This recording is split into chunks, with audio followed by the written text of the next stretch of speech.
Kemudian saya mendapat info dari tim Rumpi jika ayah dan ibu sambung Vanessa Angel beserta Ibu Ayu Kila sebagai mediator yang mempertemukan Vanessa dengan orang tuanya bersedia untuk diwawancara. Seperti apa ceritanya? Berikut wawancara saya dengan mereka. Pemirsa, sekarang saya sudah bersama dengan Ibu Ayu Kila. Ibu Ayu Kila ini adalah seorang motivator yang biasa memberikan motivasi untuk halayak umum, terutama juga untuk warga binaan yang ada di beberapa lapas dan juga rutan ya. Di mana saja di Jawa Tengah, Jogja, Jawa Timur, dan DKI Jakarta. Dan tentunya di sebelah kanan ini ada dedinya Vanessa Angel, ada Dedi Dodi ya. Dan ada ini ibu, kita istilahnya ibu sambung gitu ya, Bu Puput. Panggilannya apa sih? Hah? Puput. Kalau Vanessa panggilnya apa? Mama, biasanya mama ya gitu.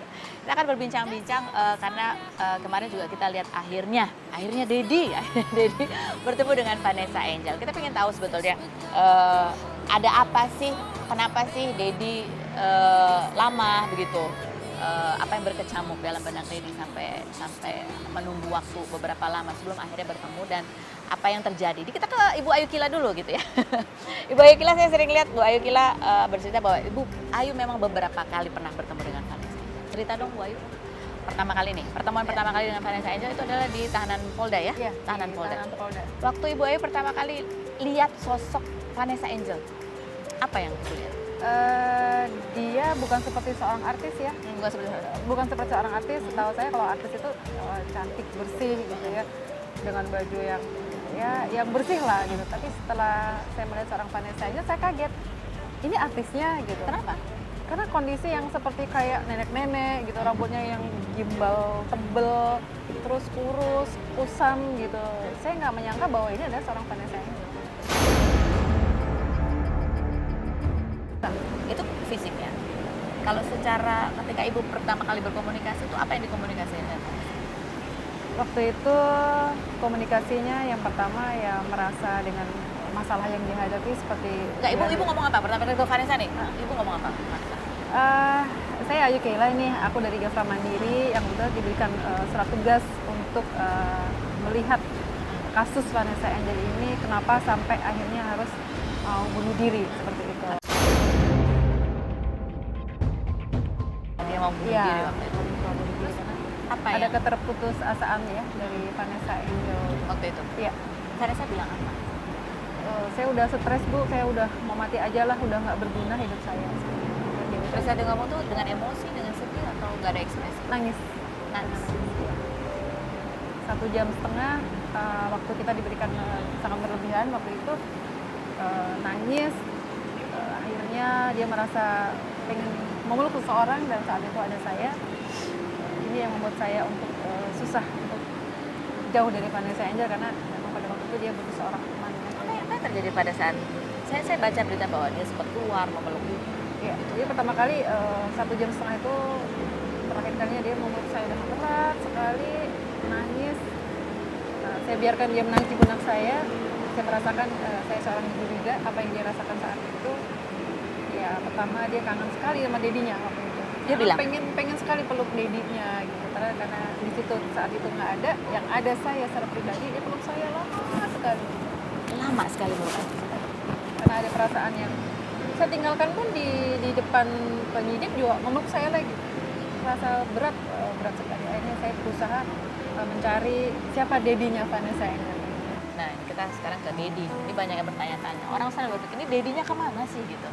Tapi mungkin Dedi punya penjelasan apa sih yang Dedi alami gitu sampai membutuhkan waktu lama. Pasti apa sih yang Dedi rasakan ketika tahu Vanessa itu harus ditahan? Seperti itu. Ya tahu Pak Ros. Jadi sebenarnya yang membuat saya ini belum datang ke Surabaya,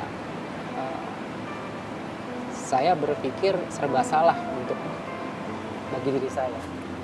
Datang salah, nggak datang salah. Beritanya begitu sangat gencar sekali, tapi ada dua faktor yang membuat saya belum datang ke sana.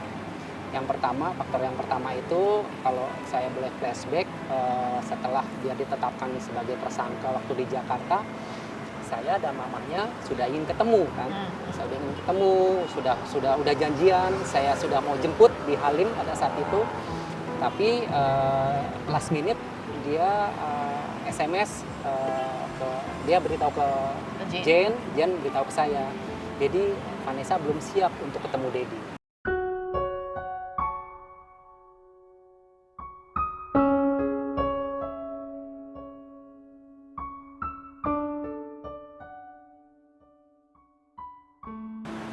Mungkin Vanessa belum siap juga, Pak. Iya. Tapi ada nggak sih dalam perasaan Pak Dodi yang sebetulnya Pak Dodi juga ada ketidaksiapan bertemu? Takut apa? Khawatir apa, Pak? Kalau saya dalam hal ini datang ke sana, kekhawatiran saya pertama media. Takutnya saya dibilang nanti pansos. Ya kan, ini sudah terjadi di Jen ya, terjadi di setiap yang ada masalah yang dekat dengan Vanessa pasti di pansos. Tapi yang membuat saya akhirnya datang Ibu Ayu. Ya, Ibu Ayu itu kalau saya menyambung tadi akhirnya ketemu janjian sama istri saya sendiri aja sama Ibu Ayu masih ada negatif pada saat itu. Iya, Apa yang negatif dipikirkan? saya pikir sama pansos juga. Saya pikir ini pansos juga nih, jangan ketemu gitu. Tapi apa yang membuat Pak Dodi ya? Yakin akhirnya saya melihat ini biografi dari Ibu Ayu Kila dari Instagramnya. Istri saya melihat semuanya. Siapa itu Ibu Ayu sebenarnya? Apa yang diceritakan Bu Ayu yang membuat Pak Dodi kemudian betul-betul merasa terdorong lebih keras untuk berusaha datang? Ibu Ayu tahu sendiri kemarin waktu pertama kali ketemu saya nangis. Saya cerita dari A sampai Z. Ibu Ayu juga cerita ke saya tentang kondisi Vanessa pada saat di dalam, di rutan, bagaimana Vanessa. Sebagai ayah, kasihan ya.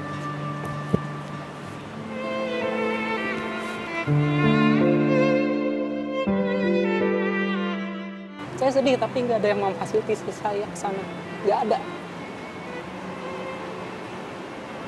Mulai dari Bu Ayu cerita Vanessa tidur di ubi, ngeringkuk di penjara yang berapa gitu ya, jadi satu sama napi-napi juga, ada 3 atau 4 kata Ibu Ayu. Itu yang membuat saya terdorong ingin mengunjungi Vanessa terus.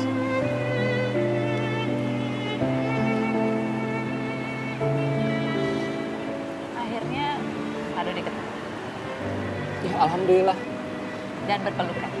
bertemu, dan pada saat itu saya tidak tahu hari itu tidak ada jam besuk sebenarnya.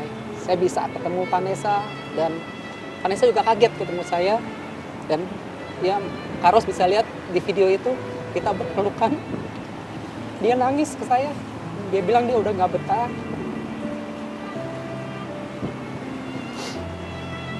Dia pengen pulang, Dedi aku pengen.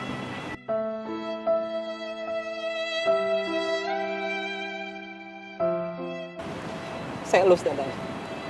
Saya besarkan jiwanya dia, saya bilang, sabar ya nak, ikuti dulu prosesnya semua. Ini pasti ada akhirnya, pasti akan selesai ya nak. Dia peluk saya terus, dia nggak lepas itu. Ada 5 menit, hampir 5 menit lebih saya pelukan. Sampai terakhir juga nggak bisa ngomong apa-apa, dia nggak bisa ngomong apa-apa, nangis di pundak saya juga nangis. Ya sebagai seorang ayah, sedih, kasihan.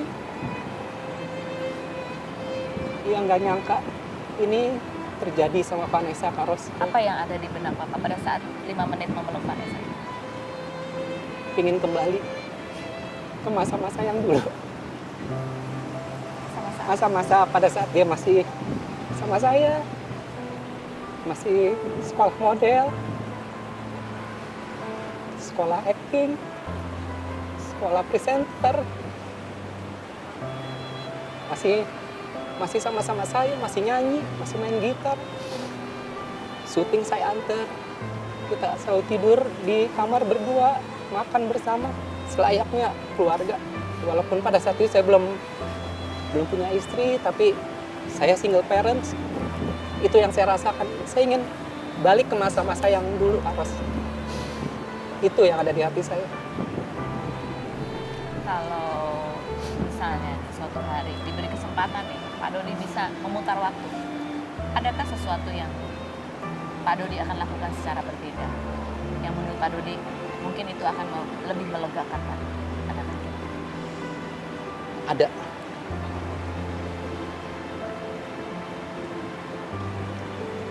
Mungkin lebih ke iman. Saya akan didik dia bersamaan dengan keimanan. Itu mungkin yang kurang dari saya. Tapi pada saat itu bukannya saya tidak mengajarkan dia sholat, nggak mengajarkan dia ngaji, tapi memang kurang aja, keimanannya kurang. Itu sih Kak, terus.